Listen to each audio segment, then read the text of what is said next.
21 of the Sunday Standard. There's a very interesting story coming out of Jubilee strongholds. That is the independent candidates. We have seen an unprecedented number of independent candidates in this election. Now, from the Jubilee strongholds, some of the key figures, of course, Peter Kenneth running for Nairobi governorship on as an independent candidate, Kinuthia Mbugua, the incumbent governor in Nakuru, as well as Bundotich Zedekiah Kiprop Bozeki in the county of Uasin Gishu, William Kabogo in Kiambu, and as well as senatorial and parliamentary candidates who are independent. Now they're saying, because they are supporting President Uhuru Kenyatta's re-election bid, they are telling the president and Jubilee not to endorse Jubilee candidates in this election, because that is because they will be competing for this same slot. I don't know what your take on this, Dismas. Number one, Ben, we don't have... Is this doable? The candidates who are meeting yesterday using the brand independent are actually not independent candidates, because you are supposed to be independent because of your ideology or your philosophy about a political party, which comes from the West. Maybe you could be on the left or you could be on the right, and not one political party represents your interest. And in Kenya, we've got a few cases. Like, for instance, we have Dr. Patrick Musimba, who right from the word go did not want to identify himself with any other political party. He said, I want to go to the National Assembly with an independent mind and pursue my interest as well as the interest of the voters back in Kibwezi.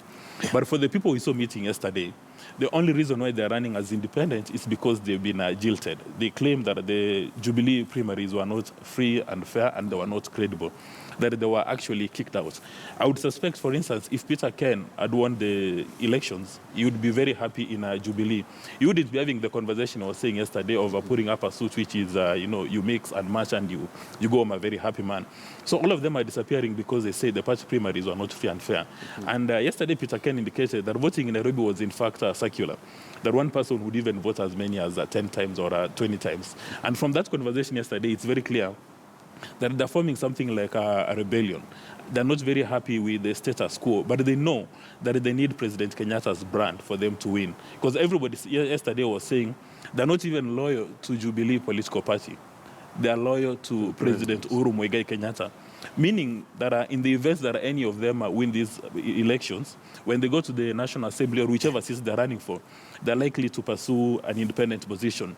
And from yesterday's conversation, you can tell the happiest man is President Kenyatta, because he knows whatever happens, these guys are going to assist him get the vote. However, the deputy president should be a very worried man, because all of them again yesterday, if you could read the subtext in a very subtle manner, all of them blame their current state of affairs on the Deputy President Ruto, apart from Buzeki.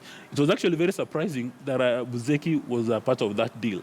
But again, one would imagine that he wants to keep close tabs on what is happening with the Jubilee. I don't know whether they refer to as Jubilee in the opposition or a coalition of losers.